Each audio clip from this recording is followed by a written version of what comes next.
चलिए भक्तों, आज आपको दर्शन कराते हैं श्री ओमकारेश्वर महादेव जी के। एक 12 ज्योतिर्लिंगों में से एक पवित्र ज्योतिर्लिंग है। ये नर्मदा नदी के किनारे पे है। तो हम नहा लिए हैं, पहले स्नान कर लिया नर्मदा जी में। अब चलते हैं श्री ओमकार जी के मंदिर में दर्शन करने के लिए। तो आप भी हमारे साथ चलिए, और चलने से भी जो देखने से पुण्य प्राप्त होता है वही आपको भी होगा। इसीलिए चैनल को सब्सक्राइब जरूर कर लीजिए, घंटी वाला बटन दबाइए, जिससे हम आपके लिए ऐसी वीडियो लाते रहेंगे। चलिए चलते हैं। जैसे ही हम घुसे तो सबसे पहले आया एक बड़ा सा बाज़ार। तो बाज़ार में दोनों तरफ दुकानें बनी हैं, खाने के लिए ढाबे भोजनालय बने हुए हैं, और ख़रीदारी करने के लिए अनेक प्रकार की दुकानें हैं। तो दुकानों से गुजरते हुए हम थोड़ा सा आगे पहुंचते हैं। बाज़ार को छोड़ के हम बढ़े थोड़ा सा आगे। तो आगे बढ़ने पर हमें मिली हैं ये पुल के ऊपर बहुत सारी दुकानें। ये जो पुल है जो नर्मदा नदी को क्रॉस करने के लिए बना है, क्योंकि मंदिर उस तरफ है। तो उस तरफ जाने के लिए ये रस्सी वाला ब्रिज है। रस्सी नहीं है, लोहे की केबल है मोटी मोटी, उन पर पूरा ये ब्रिज टिका हुआ है। और यहाँ फोटोग्राफी का एक बेहद ही शानदार मज़ा आता है फ़ोटो खींचने का। बहुत अच्छा व्यू मिलता है दोनों तरफ का। एक तरफ बांध होता है, दूसरी तरफ मंदिर होता है। तो तमाम लोग यहाँ फ़ोटो खींचते हैं, और तमाम लोगों ने यहाँ पर दुकानें भी लगा रखी है। तो हम आपको थोड़ा शॉर्ट में इसका नज़ारा दिखाते हैं, और पुल को पार करके चलते हैं मंदिर की तरफ। और वहाँ से फिर देखो प्रसाद खरीदेंगे। यहाँ से नहीं लिया हमने, क्योंकि इतनी दूर से कौन लेगा। तो वहाँ से प्रसाद खरीदेंगे और मंदिर में आगे की यात्रा जारी करेंगे। तो चलिए आगे चलते हैं। बिहार में बागी होते हैं, डकैत मिलते हैं पार्लियामेंट में। मम्मैया घेरो घेरो घेरो मामा, मम्मैया घेरो घेरो घेरो मामा। दुनिया माने बुरा तो गोली मारो, करके जीना है कोई जीना यारो। दुनिया माने बुरा तो गोली मारो, करके जीना है कोई जीना यारो। यारों बेसरा। तो भाई साहब, यहाँ बहुत सारे लोग लाइन लगा के बैठे हुए हैं, और इनसे हमने लिया है प्रसाद। और इनका प्रसाद बेचने का एक बिजनेस स्ट्रेटजी है, इनकी बिजनेस स्ट्रेटजी है प्रसाद बेचने की। वो क्या है कि ये लोग पूरी डलिया भर के प्रसाद दे रहे हैं मात्र 10 रुपये में।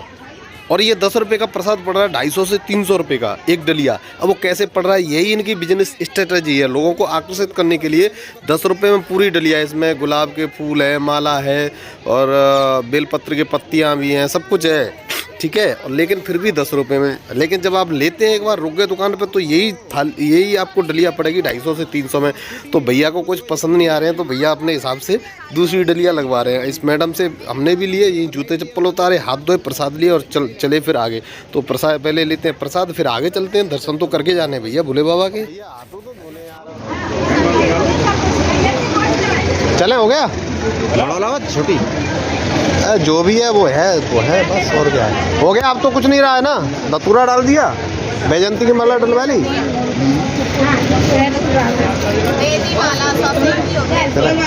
चले, ये वाली किसकी माला है? ये बैजंती की है, वो अकौआ की।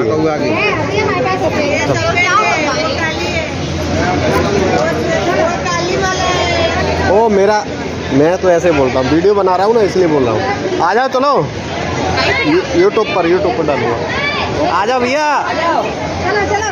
फेमस हो जाओगे आप भी। आ जाओ।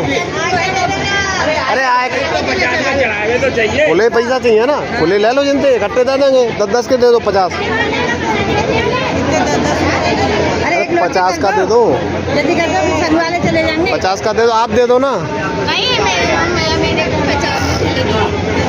आ जाओ, चलो महीने ले लें। आ जाओ आ जाओ महीने ले।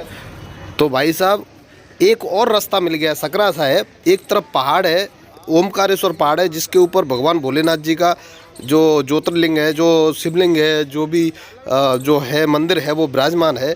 और दूसरी तरफ है नर्मदा जी, यानी खाई के ऊपर ये छोटा सा रास्ता बनाया है। इंजीनियरों की करामात है ये सब, विज्ञान की करामात है, विज्ञान का चमत्कार है। बहुत ही सकरा सा रास्ता है, पता नहीं कैसे टिका है ये पुल। तो इसके ऊपर से चलते हुए हम पहुंच रहे हैं मंदिर की तरफ। लेकिन नज़ारा देखने पे आप देखो, एक तरफ पहाड़ और दूसरी तरफ देखो नर्मदा जी का दृश्य। कितनी गहरी खाई, बहुत ज़्यादा गहरी खाई है, और बहुत ही सुंदर, बहुत ही प्रिय, एकदम आँखों को अच्छा लगने वाला नज़ारा है। तो सभी लोग चल रहे हैं, ठीक है। और मैडम कुछ आगे तेज भाग रही हैं, तो हम भी इनके पीछे चल रहे हैं और नज़ारा कैद करते हुए चल रहे हैं और पहुंचते हैं सीधे भोले बाबा के। यहाँ देखिए ओमकारेश्वर, श्री ओमकारेश्वर ज्योतिर्लिंग, और सीधे दरबार में हाजिरी लगाते हैं। हाजिरी लगाने से पहले रुक गए भैया पेड़ा लेने के लिए, तो कुछ पेड़ा वेड़ा लेते हैं, लेने के बाद फिर चलते हैं। तो चलिए, प्रसाद लेने के बाद हम बढ़े आगे, और आगे बढ़ते हुए भी या फिर दुकानों की एक लंबी सी कतार मिली है हमको। काफ़ी सारी दुकानें लगी हुई हैं और दुकानों में यहाँ पूजा की सामग्री ज़्यादा है। देखिए कितने प्यारे अच्छे अच्छे सुंदर सुंदर शिवलिंग रखे हुए हैं, ये प्रसाद रखे हैं, और ये भी शिवलिंग की दुकान है। मतलब पूजा पाठ की बहुत सारी दुकानें मिली हैं। दुकान से आगे चलने पर हमें सबसे पहले दर्शन हुए माता रानी के। सीधे हमने फिर पहले दर्शन किए माता रानी के, मंदिर मिला है छोटा सा, तो दर्शन किए। दर्शन करने के बाद फिर हम आगे बढ़े हैं भाई साहब। आगे बढ़ने भी, ये देखिए माता रानी दर्शन किया, आगे बढ़ने पे भाई साहब इतनी बड़ी कतार, इतनी ज़्यादा पब्लिक, इतनी ज़्यादा भीड़, ओहो देखते ही होश ठिकाने पे आ गए भाई।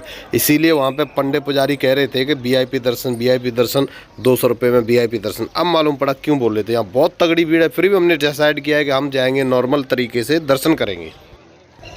यहाँ भाई साहब देखिए, एक हमारे जैसे भैया भी हैं, हमारे पास मोबाइल है, वो कैमरे से वीडियो बना रहे हैं। यहाँ देखिए कितनी पब्लिक है, कितनी पब्लिक है भाई, कितनी ज़्यादा पब्लिक है। ये मुख्य दर्शन मार्ग में एंट्री की है बस हमने अभी, और इतनी पब्लिक है कि अंदाज़ा हो गया होगा कि लगभग 2 से 3 घंटे लगने वाले हमें दर्शन करने में। तो फिर भी हम लाइन में लगे हैं, दर्शन तो करके जाने भैया। यहाँ थोड़ा सा क्या है, रास्ते की प्रॉब्लम है, थोड़ी सी जगह कम है यहाँ पे, और जगह कम होने की वजह से थोड़ी सी भीड़ होने पर भी बहुत ज़्यादा लोग इकट्ठे हो जाते हैं, बहुत ज़्यादा पब्लिक दिखाई देती है। तो जैसे जैसे समय होता जा रहा है, लोगों का रेला और होता जा रहा है, लोगों की भीड़ और आती जा रही है, बहुत सारी पब्लिक आ गई है भाई। और एक हमारी तरफ से भी गलती हुई है। गलती ये हुई है कि हम सुबह 4 से 5 बजे के बीच ही दर्शन करने के लिए जाते हैं। 4 से 6 बजे के बीच हम निकल जाते हैं मंदिर में दर्शन करने के लिए। लेकिन यहाँ हम आए नर्मदा जी में नहाने के बाद, तो नर्मदा जी में नहाने की वजह से हम हो गए लेट। 11:30 बजे निकल पाए हैं दर्शन के लिए, आए हैं, फिर रास्ते में भी टाइम लग गया। तो इसलिए यहाँ पर क्या है कि बहुत सभी लोग नर्मदा जी में नहाते हैं, इसीलिए यहाँ बहुत ज़्यादा पब्लिक इकट्ठी हो जाती है। एक तो यहाँ थोड़ा सा रास्ते की कमी है, रास्ता छोटा है, और दूसरी चीज़ क्या है कि नर्मदा जी में नहाने के बाद ही दर्शन करने का मज़ा आता है। तो सभी लोग नहाते हैं, तो नहाने के लिए तो है नहीं कि कोई सुबह 4 बजे, क्योंकि पानी भी बहुत तेज़ होता है, डूबने का खतरा होता है, इसीलिए यहाँ पे बाद में दिन में आते हैं सभी लोग दर्शन करने को। फाइनली भैया 2 से 3 घंटे लगे हमें, और हम पहुंच गए नंदी जी महाराज के पास। तो सबसे पहले हुए नंदी जी के दर्शन। अभी हम नंदी जी के पीछे खड़े हैं, पीछे से अब जाएंगे, घूम फिर के जाना पड़ता है भैया। तो नंदी जी के आगे जाने वाले, और सीधे डायरेक्ट भैया, इधर उधर से नहीं, डायरेक्ट भोले बाबा से बात होगी आज। तो चलिए चलते आगे। भाई साहब देखिए, हम आ गए मंदिर के जस्ट गेट के सामने, और पीछे हमारे देखिए कितनी पब्लिक है। ये नंदी बाबा हैं, और नंदी बाबा बिल्कुल भोले बाबा के सामने हैं, बाहर हैं। और अंदर जो मंदिर है ना, ये मंदिर बहुत ही सुंदर, बहुत ही अच्छा बना हुआ है, लेकिन है बहुत पुराना भाई। पूरा का पूरा मंदिर पत्थरों पर बना है, बहुत अच्छी शानदार नक्काशी, और कम से कम होगा तो 1000 साल पुराना तो होगा भाई, इतना तो पुराना होगा। और सभी मंदिरों की तरह ये मंदिर भी बनाया मराठों ने भाई, मराठा लोगों ने बहुत सेवा की है मंदिरों की। ये देखिए मंदिर में अंदर आ चुके हैं भैया, और यहाँ पे देखिए मंदिर के वास्तुकला देखिए, और साफ साफ लिखा है फ़ोटो खींचना वीडियो बनाना अलाउड नहीं है। कौन मानता भाई, मोबाइल के ज़माने में सब लोग बना रहे हैं।